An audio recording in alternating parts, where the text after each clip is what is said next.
returning officer for Kampala City Electoral District, and in accordance with Section 77, subsection 1 of the Parliamentary Elections Act, Cap 177, I declare Luyimbazi Elias Nalukola, who has obtained the largest number of votes, to be the elected candidate for Kawempe Division North Constituency, Kampala City Electoral District, and I have signed as the returning officer.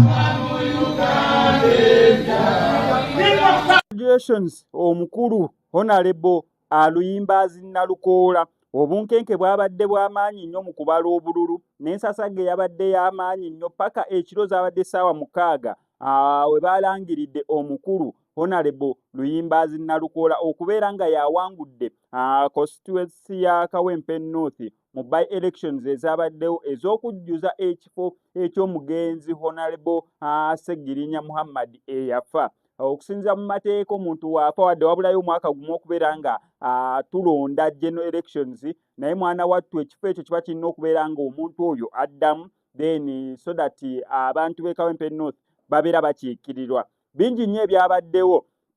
Ngenda kuterako akatambi ka Hildaman we babakutte. Hildaman, Big Eye, Kayemba Solo n'abalala ne Geoffrey Utaya bakwatiddwa olunaku olw'eggulo ssaawa zabadde awo 6, 7, 5 abamu we bakwatiddwa. Big Eye nasembye okubeera nga muwuliza ng'alinako emmotoka gy'alondoola gy'agamba mbu yandibaamu ababbi b'obululu. On top of that, ye Hildaman yabadde n'okubeera nga akuuma akalulu ekazo baamukubye mizibu. Geoffrey Utaya tetunnategeera bimufaako. Big Eye naye tetunnategeera oba bamutadde oba tebannakubeera nga bamuta. However, babadde bamudetainingidde ku Kawempe Police Station. Kati awo tetumanyi naye oba yafunyeeyoko ku mizibu nga gye baamukuba luli. Wajja ati yamukuba omuggo ne gusalirawo. Simanyi oba gwamaana ne gira naye binuubule. Abasajja baali bakambwe. Naye embeera bwetu yabadde mu kuwangula celebrations nga we zagenze mu maaso, then nkutereko n'omukulu Hildaman Honorable baamukubye emizibu. Obutambi bwonna bwe buno. Na biki byonna bigenda okuddirira ewa Omukulu Nalukola, ngenda beera mbikutuusaako wano ku SMX Media nga gonna subscribinga onyige notification bell ebisigadde obitulekera. Ate gwa na business ey'okulanga wano ku SMX Media asobola nnyo okulangira business. Otukolako obukubizi ku namba y'essimu ebisigadde n'obitulekera. Naye omusajja oli mumulabye action. Mugende wali magundi wali. Ebintu byonna bibino wane.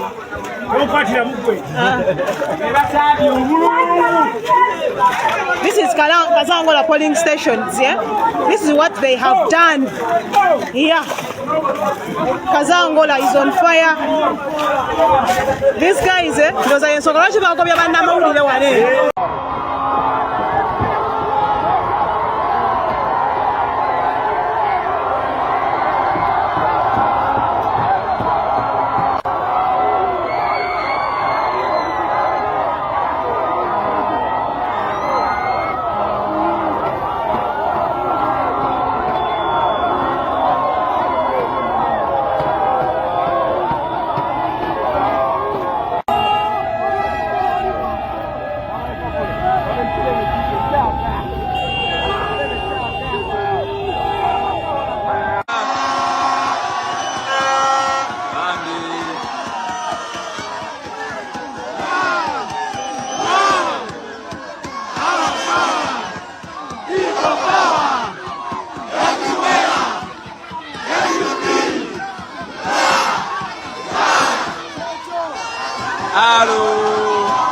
Bwako ne bwoba gwe